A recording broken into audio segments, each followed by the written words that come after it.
So, good morning, student. Today, I am going to start speaker topic from this procedure of election of the parliamentary system chapter. Okay. तो बेटा speaker कौन होता है? तो speaker जो होता है वो बेटा पार्लियामेंट में जो लोकसभा के मेंबर्स होते हैं उनमें से ही चूज किया जाता है, और वो चूज कौन करता है? जो रूलिंग पार्टी होती है. सपोज जैसे कि अभी जो शासन चल रहा है वो किसका चल रहा है हमारे देश में? बीजेपी. ठीक है. तो इस समय पे जो रूलिंग पार्टी का जो स्पीकर है वही हमारा लोकसभा का स्पीकर होगा. ओके. तो वही हमारा स्पीकर होगा. तो सबसे पहले जो स्पीकर था वो था हमारा जीवी Mavalankar. He was the first speaker of the Lok Sabha. Okay. अब हम बात करते हैं बेटा थोड़ा राज्यसभा के बारे में. तो राज्यसभा जो होती है it is called the upper house of the parliament. इसे अपर हाउस ऑफ पार्लियामेंट बोला जाता है, जिसे काउंसिल ऑफ स्टेट्स भी बोला जाता है. इसकी कंपोजिशन कैसे होती है? तो जो मेंबरशिप ऑफ राज्यसभा होती है इसके अंदर 250 मेंबर्स होते हैं. ओके. लोकसभा में कितने थे? 552. ओके. इसके अंदर कितने हैं?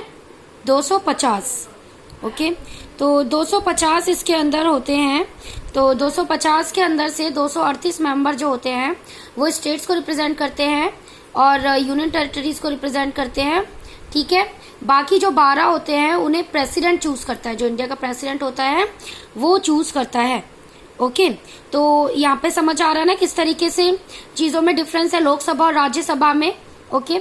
अब उसके बाद क्या होता है इसके अंदर जो वाइस प्रेसिडेंट होता है जिसे प्रिसीडिंग ऑफिसर भी बोला जाता है या चेयरमैन ऑफ राज्यसभा भी बोला जाता है. ओके. अब इनकी एलिजिबिलिटी क्या होती है? एलिजिबिलिटी इसकी भी वही है कि ये सिटीजन ऑफ इंडिया होना चाहिए, बट इसका मेंबर होने के लिए जो उम्र है या एज है वो कम से कम 30 साल होनी चाहिए, उससे कम नहीं होनी चाहिए. जबकि लोकसभा में कम से कम कितनी? 25 साल. ओके. तो इसके अंदर सिटीजन का जो होगा डिस्क्वालीफाई हो जाएगा अगर उसकी कोई ऑफिस होगी for profit under the government of India. Okay. Government of India के अंडर में अगर उसकी कोई ऑफिस होगी, ठीक है, या किसी भी गवर्नमेंट स्टेट के अंदर उसका वर्क होगा कोई, तो उसे डिस्क्वालीफाई किया जाएगा. He is on off unsound mind. ठीक है. उसका अनसाउंड माइंड होना चाहिए. Right. Third, he is acquired the citizenship of another country. तो अगर उसके पास किसी अदर कंट्री की भी सिटीजनशिप होगी तो भी उसे डिस्क्वालीफाई कर दिया जाएगा. टर्म क्या है? तो राज्यसभा जो होता है it is a permanent house. इसे कभी भी डिसॉल्व नहीं किया जा सकता. इसका जो मेंबर्स के इलेक्शन का टाइम होता है वो होता है 6 ईयर्स. ओके. यानी हर आफ्टर 6 ईयर्स बाद ही इसके मेंबर जो होते हैं वो जो है अपने वो चेंज कर सकते हैं. However all the members do not retire together. ठीक है. जबकि सारे मेंबर्स एक साथ रिटायर नहीं होंगे.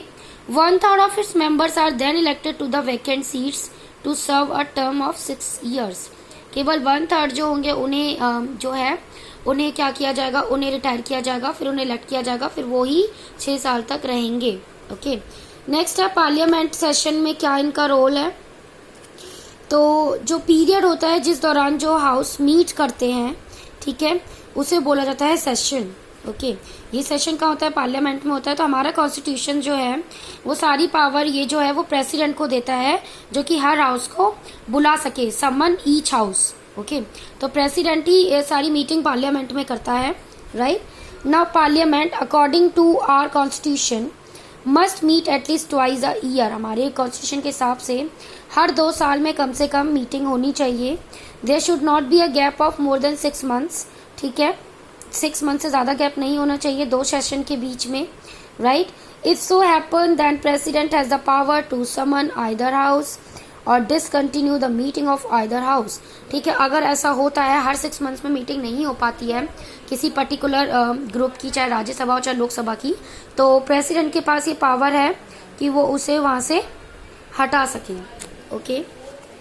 नाउ अब बात करते हैं बेटा फंक्शंस ऑफ पार्लियामेंट. पार्लियामेंट के क्या क्या फंक्शंस हैं?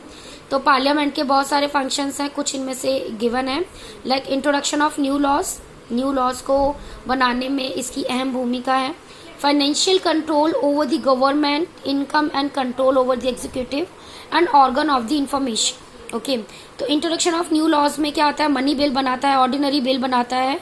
ठीक है. Parliament and constitutional amendment bills बनाता है. मनी बिल्स में क्या होता है? मनी बिल के अंदर वो सारे प्रोविजंस आएंगे जो कि टैक्स से रिलेटेड होते हैं या regulations of borrowing of money, किसी से उधार लेना गवर्नमेंट से स्पेशली. पेमेंट टू और विड्रॉबल फ्रॉम कॉन्टीजेंसी और the consolidated fund of India, यानी इंडिया का फंड के बारे में। ऑर्डिनरी बिल्स क्या होंगे? Ordinary bills are draft proposals for ordinary legislations. Okay.